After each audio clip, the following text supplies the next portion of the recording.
Faire participer la population au développement de son territoire, la ville de Saint-Denis y tient. Ainsi, en février dernier, elle tirait au sort 258 conseillers de quartier.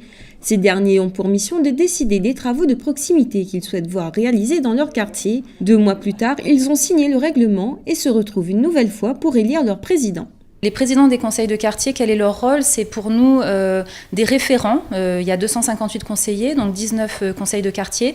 Ça nous permet d'avoir 19 référents, nous, au niveau municipal, pour commencer le travail avec eux et ils vont se rencontrer. Les élections de président de quartier ont débuté depuis le mois d'avril et prendront fin le 30 mai. À la source, jeudi dernier, les conseillers de quartier se réunissaient pour élire leur porte-parole. Et c'est Alix Michel, un habitant très investi, qui a été élu par ses confrères. Ce soir, moi, je présente pour être président du conseil de quartier. Et moi, j'ai été élu. C'est chouette.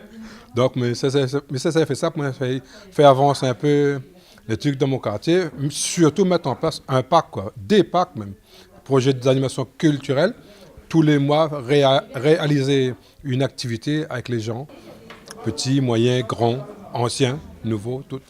En plus de cette élection, les membres du conseil ont pu rencontrer et échanger avec l'équipe territoriale et l'élu de la source, Thierry Mélade. L'occasion également pour eux de planifier leur prochaine réunion. Une équipe d'habitants qui est très motivée, qui sont là pour nous apporter les idées, les doléances aujourd'hui de ce quartier. C'est grâce à la population de ce quartier de la source que ce conseil de quartier vivra. Donc on compte énormément sur cette population pour nous aider à avancer, à développer, à emmener le bien-être aujourd'hui sur la Source. À Montgaillard, ce même soir se tenait la première réunion du président et des conseillers de ce quartier. Durant plus d'une heure, ils ont fait connaissance et abordé les points qu'ils aimeraient modifier, améliorer, créer ou supprimer sur leur territoire. Tous sont très motivés et investis pour faire bouger Saint-Denis. On est là pour aider les gens dans leur quartier, être à leur écoute. Et puis, s'il y a des projets qui leur permettent de mieux vivre, de même mieux gérer leur quartier eux-mêmes, on est là pour faire des propositions et les faire remonter à la mairie en tenant compte des avis de tout le monde. Il manque beaucoup de structures, d'aménagements pour les jeunes et pour les personnes âgées. Et j'ai décidé de m'atteler à la tâche pour essayer de faire bouger les choses et d'apporter des projets pour améliorer notre quartier, notre ville. Je voyage beaucoup et je vois ce qu'on pourrait faire ici à La Réunion, chez nous, dans notre quartier. Je veux consacrer mon temps à faire quelque chose de positif et qui servirait au bien-être de tout le monde. Ces acteurs du développement de la ville de Saint-Denis sont les intermédiaires entre les habitants et les services de la ville qui, quant à eux, sont à l'écoute des éventuelles propositions de travaux.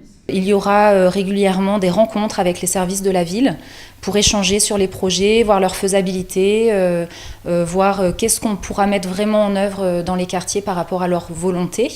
Il faut savoir que ces habitants, ces conseillers de quartier sont pour nous des relais d'habitants. Donc ils ont vraiment ce rôle d'aller voir les habitants dans leur quartier pour nous faire remonter ensuite ce qu'ils souhaitent voir mettre en œuvre sur les quartiers. Tout au long du deuxième semestre 2018, les conseillers de quartier travailleront sur les projets qui les tiennent à cœur.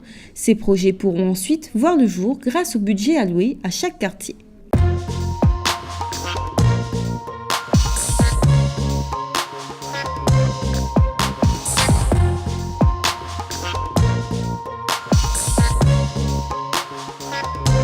La ville de Saint-Denis vous a présenté Dionysité Le Mag.